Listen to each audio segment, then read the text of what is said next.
Bolsonaro, obrigado por reservar um tempo. É um prazer estar aqui com você.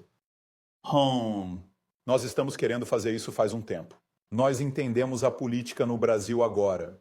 É um pouco intenso, pelo menos com tudo o que está acontecendo. E com você não tendo a oportunidade de compartilhar tudo o que está pensando. Então, espero que nesta conversa nós e o resto do mundo e seu povo poderão ouvir isso diretamente de você. Eu tenho muitos tópicos que eu quero discutir com você. Dito isso, para a maioria dos americanos, quando eles pensam em você, eles te comparam ao presidente Trump. Por algumas razões diferentes. Vocês dois são barulhentos. Os dois não têm medo de ser polêmicos. Ambos são muito fortes. Vocês dois têm 5 filhos. Se casaram 3 vezes. Primeiro casamento, 3 filhos. Segundo, 1. Terceiro, 1. Vocês dois concorreram como alguém que ninguém achava que iria ganhar. O presidente Trump venceu em 2016. Você ganhou em 2018, certo? E então, em 2020, o presidente Biden ganha muita controvérsia nos Estados Unidos.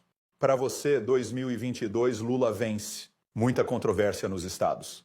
2024, o presidente Trump venceu. Ele é um grande apoiador seu. Sua eleição não vai acontecer até 2026. Qual é a probabilidade de você conseguir concorrer em 2026?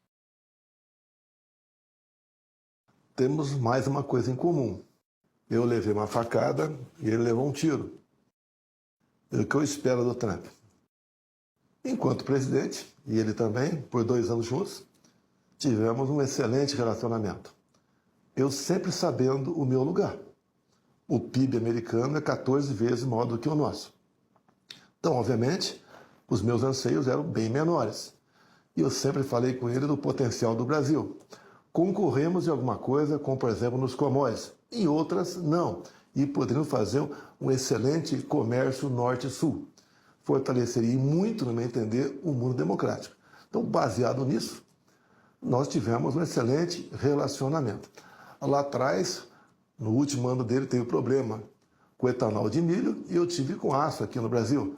E nós nos entendemos rapidamente e resolvemos os nossos respectivos problemas. Tínhamos sonhos para o futuro. Como discutiu muito comigo sobre a questão da Venezuela, não prosseguimos porque ele não foi reeleito. E também as questões econômicas. Tá? Ele, por exemplo, nos ajudou em muita coisa, como o Brasil passou a ser o país, né, grande aliado ex-OTAN, interesse das Forças Armadas, basicamente isso aí. Eu isentei de visto o americano para vir para o Brasil como um turista. Ele suspendeu o embargo da carne por parte do Brasil. Ou seja, tínhamos começado um excelente relacionamento. Caso ele tivesse sido reeleito, eu tenho certeza que o mesmo aconteceria comigo no Brasil. Muito interessante ouvir isso, quero dizer. Podemos passar, claro, para o seu histórico. Você veio mais da área militar, você estava nas Forças Armadas, se tornou capitão, depois foi para o Congresso por 27 anos. Nos últimos 4 anos, você e seu filho Eduardo também estavam servindo ao mesmo tempo, o que deve ter sido interessante. E aí você entrou na política. Mas a pergunta que tenho para você agora, em 2026. Até agora, a grande diferença entre a situação no Brasil que você está e a situação em que o Trump estava. Nos Estados Unidos, eles tinham a capacidade para a Suprema Corte.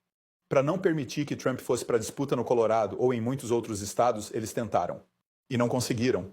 Porque nos Estados Unidos, os conservadores tinham a maioria na Corte Suprema de 623. Porque o presidente tem 3 assentos, certo?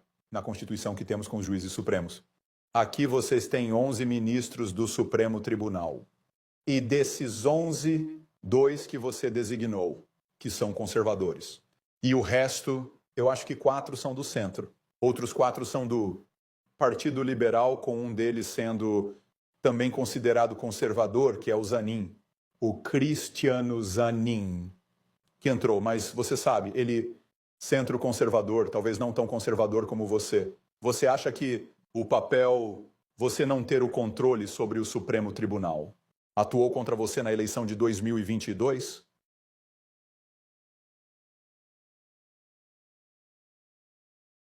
Primeiro, deixa eu complementar a sua primeira pergunta.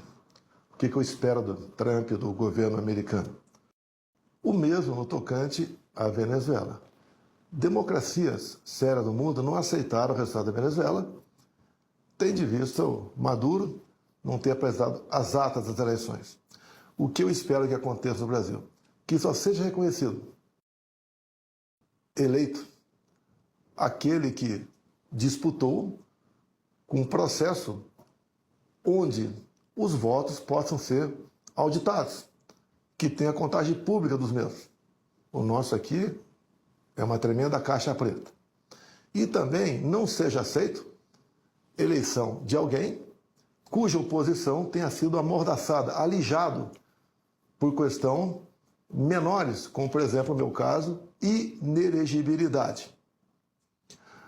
Ou seja, o sistema aqui, Estado profundo, né, trabalha para tirar os opositores do Lula ou da esquerda.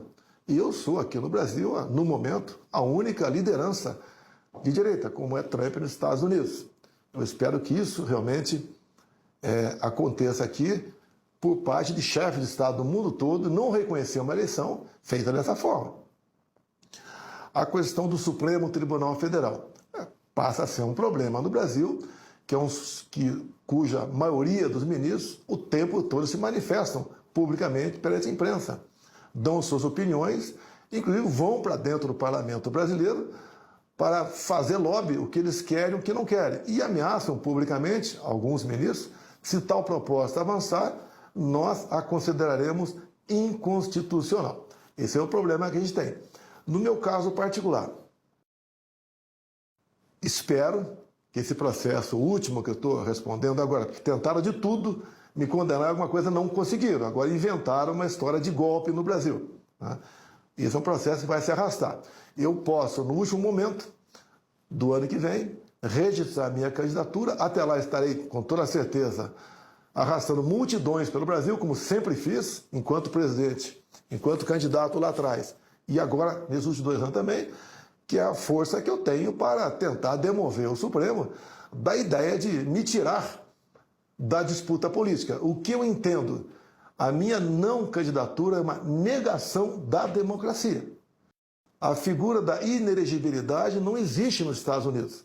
Aqui inventaram, eu não tenho nenhuma condenação, nem denúncia de corrupção, nada, e ficam querendo me tornar inelegível, como me tornaram, porque eu me reuni com embaixadores, com uma política privativa minha, reunir-se com embaixadores, onde eu mostrei aqui um inquérito de número 1361, mostrando as inconsistências do sistema eleitoral nosso. Documento esse produzido pelo próprio Tribunal Superior Eleitoral. Por causa disso, uma das inelegibilidades. E esse inquérito, acredite, o ministro Alexandre de Moraes, era um inquérito ostensivo, todo mundo podia vê-lo, ele classificou como confidencial, ou seja, um inquérito secreto. Em cima desse inquérito, todo o problema que a gente vive aqui no Brasil atualmente. Bastaria o ministro suspender, levantar o sigilo desse inquérito, que acredito que tudo será resolvido aqui no tocante às urnas eletrônicas e no tocante às últimas eleições.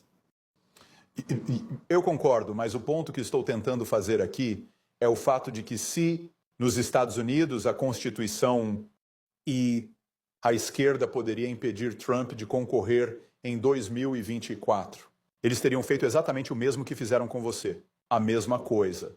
A razão pela qual não puderam é porque ele tinha controle do Supremo Tribunal, onde eles não podiam ir atrás dele. Se você fosse explicar a diferença para alguns de nós que talvez não saibamos qual é a diferença em sua Constituição versus a nossa, e qual é a diferença na sua Suprema Corte em comparação com a nossa?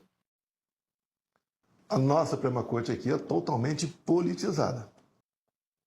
A americana, ao contrário, eu nunca vi um ministro dando entrevista. Um integrante da Suprema Corte dando entrevista, não participa. E a maioria lá foi indicada como conservadores. Então é um resultado sempre voltado para os interesses da população. Aqui, por exemplo, como deve ser nos Estados Unidos, quem decide é o parlamento e o presidente. O judiciário fica afastado. Só entra para decidir algumas questões pontuais. No Brasil é completamente diferente. O judiciário sempre está na frente das decisões.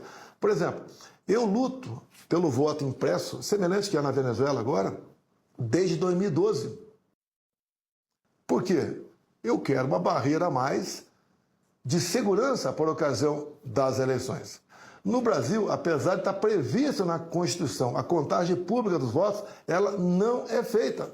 A apuração é feita dentro de uma sala secreta do Tribunal Superior Eleitoral.